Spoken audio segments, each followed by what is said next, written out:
On a créé ça en 94, traduction rapide. Euh, on est parti directement sur les routes. On est une compagnie, on va travailler dans les villages. On avait un chapiteau, on avait des gradins, des palques, pour aller vraiment dans les villages là où il n'y a pas de culture, il n'y a pas d'accueil de culture. Et voilà, mais on est toujours resté sur le geste, le théâtre de geste, le théâtre populaire, le théâtre. Bon, on a écrit beaucoup de textes aussi.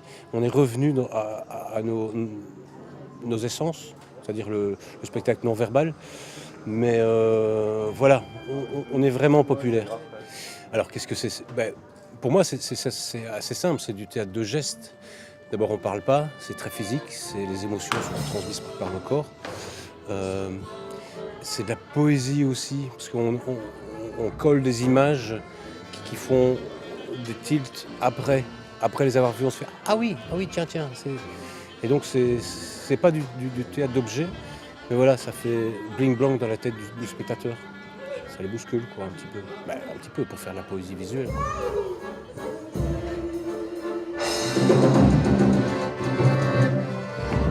On a remarqué que sur tous nos spectacles, c'est la vie et la mort. C'est con, mais souvent. Et alors, le pire encore, c'est qu'on a beau partir dans n'importe quel détail, il y a toujours au moins un poisson. On parle toujours de mer, enfin, c'est bizarre, mais voilà. Ça part de James Ensor, c'est un peintre qui a vécu en Belgique, un anglais. Et lui, il a fait toute une série sur les carnavals. Et dans sa série, il y a des masques. Et je suis parti de là, il y a la mort, les carnavals, on était maquillés pendant le spectacle. Et ça représente un peu le côté en dehors festif. Le carnaval, en fait, on peut faire ce qu'on veut. Et j'ai rajouté les clichés du théâtre, du cinéma muet. Le vol d'un bébé, un policier qui court, enfin des clichés comme ça. Et les clichés du cabaret. Des disparitions, la magie, plom.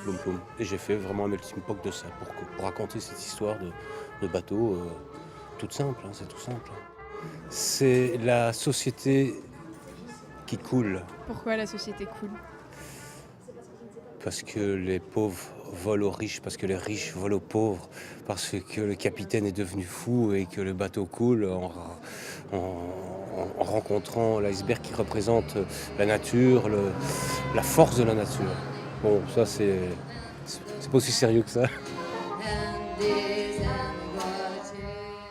Alors toute la musique, ça aussi c'est une espèce de melting pot, mais bon, il y a le blues qui ressort très fort, et le klezmer qui part en mineur et puis en majeur, et puis ça c'est très bien pour nous, pour les émotions. Et donc ça inspire beaucoup, parce que ça fait 50% du spectacle pour moi, parce que c'est lui qui dirige les émotions, même quand je joue et que la musique tout doucement est différente que la veille, j'adapte, je suis plus triste, c'est du spectacle vivant, quoi.